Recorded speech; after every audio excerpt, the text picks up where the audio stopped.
Hey everybody, we are going to continue reading our novel on Tales of a Fourth Grade Nothing, and we are going to read Chapter 4, My Brother the Bird. Here we go. We live near Central Park. On nice days, I like to play there after school. I'm allowed to walk over by myself as long as I'm going to be with friends. My mother doesn't want me hanging around the park alone. For one thing, Jimmy Fargo has been mugged 3 times, twice for his bicycle and once for his money. Only he didn't have any to give the muggers. I've never been mugged, but sooner or later I probably will be. My father's told me what to do. Give the muggers whatever they want and try not to get hit on the head. Sometimes after you're mugged, you get to go to police headquarters. You look at a bunch of crooks to see if you can recognize the guys that mugged you. I think it would be neat to look at all those pictures. It's not that I want to get mugged, because that could be really scary. It's just that Jimmy Fargo's always talking about his visits to police headquarters. My father got mugged once in a subway by 2 girls and a guy. They took his wallet and his briefcase. He still travels around by subways, but my mother doesn't. She sticks to buses and taxis.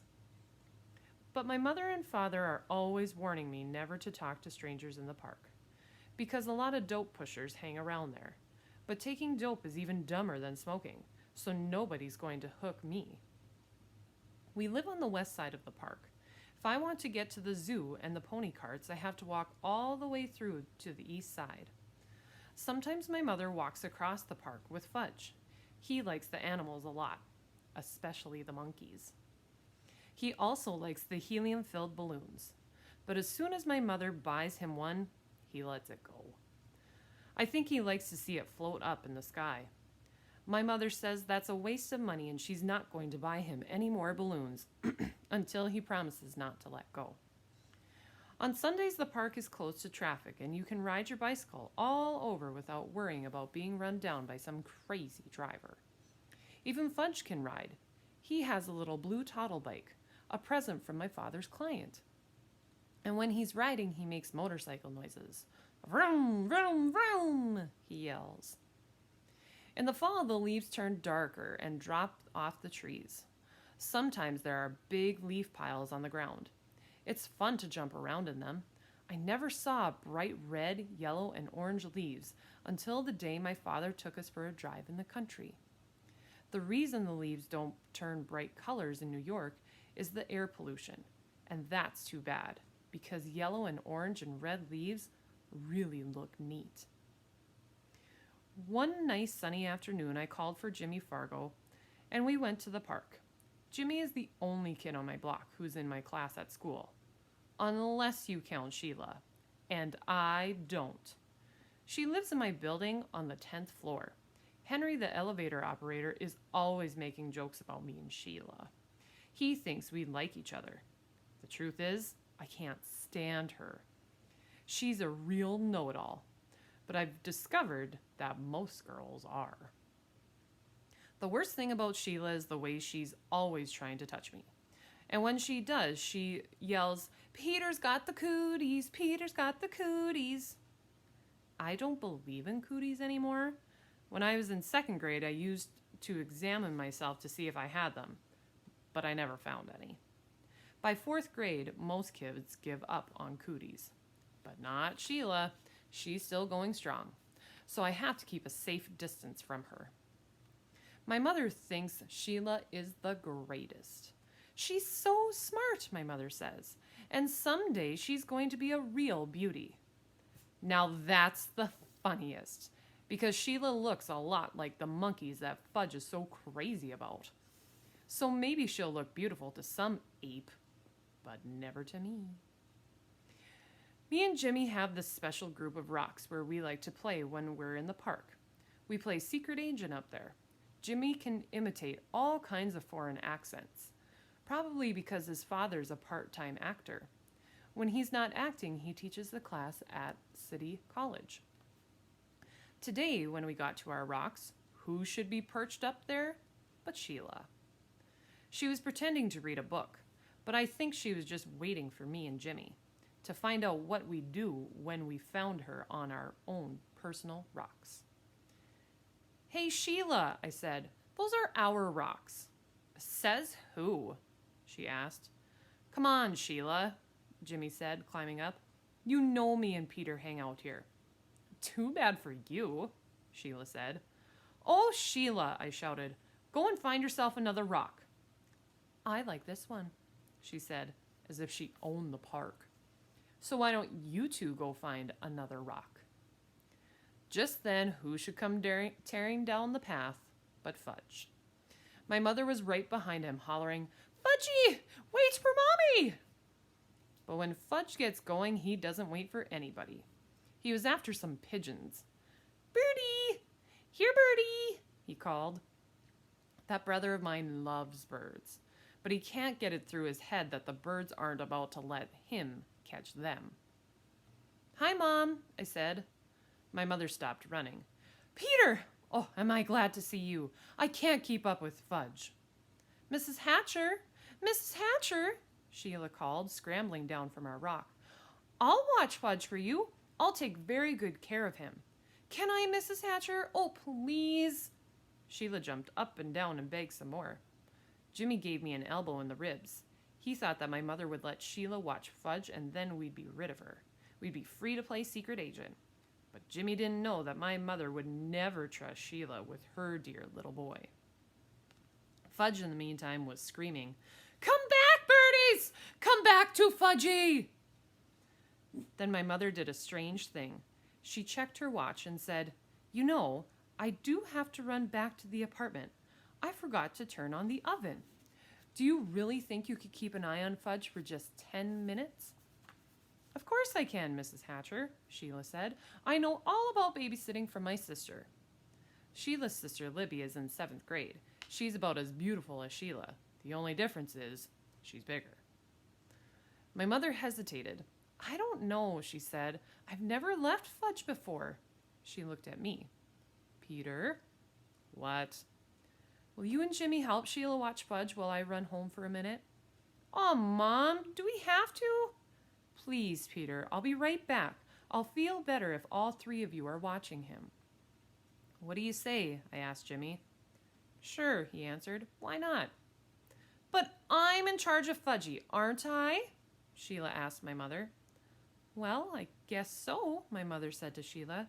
You probably do know more about babysitting. Why don't you all take Fudge over to the playground? Then I'll know where to find you. Swell, Mrs. Hatcher, Sheila said. Don't you worry. Fudgy will be just fine. My mother turned to Fudge. Now you be a good boy for 10 minutes. Mommy will be right back, okay? Good boy, Fudge said. Good, good, good. As soon as my mother was gone, Fudge took off. Can't catch me, he hollered. Can't catch Fudgy. Go get him, Sheila, I said. You're in charge, remember? Me and Jimmy horsed around while Sheila ran after Fudge. When she caught him, we decided we'd better go to the playground like my mother said. It was a lot easier to keep an eye on him in a smaller place.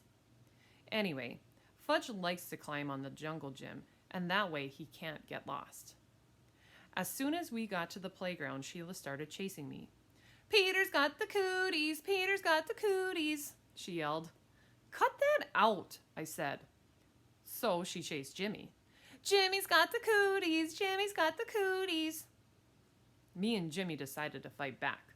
So what if she's a girl? She started it. We grabbed her by the arms. She squirmed and tried to get away from us, but we wouldn't let go. We hollered really loud, Sheila's got the cooties, Sheila's got the cooties. All 3 of us were so busy fooling around that we didn't notice Fudge up on the jungle gym until he called, Peter! Peter! That's how he says my name. What? I asked. See? See? Fudge flapped his arms around. Fudgy's a birdie! Fudgy's a birdie! Fly, birdie! Fly! That crazy kid, I thought, running to the jungle gym with Jimmy and Sheila right behind me. But it was too late. Fudge already found out he didn't have wings. He fell to the ground. He was screaming and crying, and his face was a mess of blood. I couldn't even tell where the blood was coming from at first. Then Jimmy handed me his handkerchief. I don't know how clean it was, but it was better than nothing. I mopped some blood off Fudge's face. Sheila cried, "It wasn't my fault. Honest, it wasn't." "Oh, shut up," I told her. "He's really a mess," Jimmy said, inspecting Fudge. "And his teeth are gone, too." "What are you talking about?" I asked Jimmy. "Look in his mouth," Jimmy said. "Now while he's screaming. See? He's got a big space where he used to have his front teeth." "Oh no!" Sheila screamed. "He's right! Fudgy's teeth are gone!" Fudge stopped crying for a minute. "All gone?" he asked. "Open your mouth wide," I said. He did, and I looked in. It was true. His top 2 front teeth were missing. "My mother's going to kill you, Sheila," I said. Was I glad I wasn't left in charge of my brother? Sheila cried louder. "But it was an accident. He did it himself. Himself." "You better find his teeth," I said. "Where should I look?" Sheila asked. "On the ground, stupid." Sheila crawled around looking for Fudge's teeth while I tried to clean him up some more. "See?" Fudge said, showing me all his wounds. "Boo-boo here, and here, and more boo-boo here." His knees and elbows were all scraped up. "I'm going to get your mother," Jimmy hollered, running out of the playground. "Good idea," I called. "I just can't find them," Sheila said. "Well, keep looking," I yelled. "Honestly, Peter, there aren't any teeth here." "All gone?" Fudge asked again. "Not all," I told him. "Just 2. Fudge started to scream. "Want my teeth! Want my teeth!" Jimmy must have met my mother on her way back to the park because it took about 2 minutes for her to get there. By that time, a whole crowd of kids had gathered around us. Most of them were crawling on the ground like Sheila, looking for Fudge's teeth. My mother picked up Fudge. "Oh, my baby, my precious, my little love!" She kissed him all over. "Show Mommy where it hurts." Fudge showed her all his boo-boos. Then he said, "All gone." "What's all gone?" my mother asked. His top 2 front teeth," I said. "Oh no," my mother cried. "Oh, my poor little angel." Sheila sniffled and said, "I just can't find them, Mrs. Hatcher. I've looked everywhere, but Fudge's teeth are gone." "He must have swallowed them," my mother said, looking into Fudge's mouth. "Oh, Mrs. Hatcher, how awful! I'm sorry. I'm really very sorry," Sheila cried. "What will happen to him?" "He'll be all right, Sheila," my mother said. "I'm sure it was an accident. Nobody's blaming you." Sheila started bawling again. My mother said, "Let's go home now." I thought my mother was being pretty easy on Sheila. After all, she was left in charge. When we got home, Mom washed Fudge's cuts and scrapes with peroxide. Then she called Dr. Cohn. He told her to take Fudge to our dentist. So my mother called Dr. Brown's office and made an appointment for the next day. When that was done, she gave Fudge some socks to play with. I went into the kitchen to have a glass of juice. My mother followed me. "Peter Warren Hatcher," she said. "I'm sorry I can't trust you for just 10 minutes. "Me?" I asked. "Trust me? What's this got to do with me?" My mother raised her voice. "I left your brother with you for 10 minutes, and just look at what happened. I'm disgusted with you." "It was Sheila's fault," I said. You said Sheila was in charge. So how come you're mad at me and not at Sheila?" "I just am," my mother shouted. I ran to my room and slammed the door. I watched Dribble walk around on his favorite rock. "My mother's the meanest mother in the whole world," I told my turtle. "She loves Fudge more than me. She doesn't even love me anymore. She doesn't even like me. Maybe I'm not her real son. Maybe somebody left me in a basket on her doorstep. My real mother's probably a beautiful princess. I'll bet she'd like to have me back.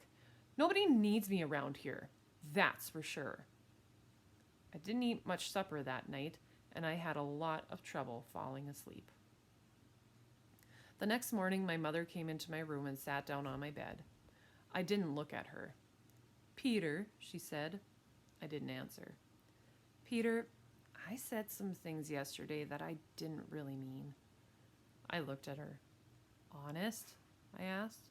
"Yes. You see, I was very upset over Fudge's accident, and I had to blame somebody. So I picked on you." "Yes," I said. "You sure did."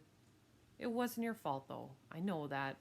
It was an accident. It could have happened even if I had been in the playground myself." "He wanted to fly," I said. "He thought he was a bird." "I don't think he'll try to fly again," my mother said. "Me neither," I told her. Then we both laughed, and I knew she was my real mother after all.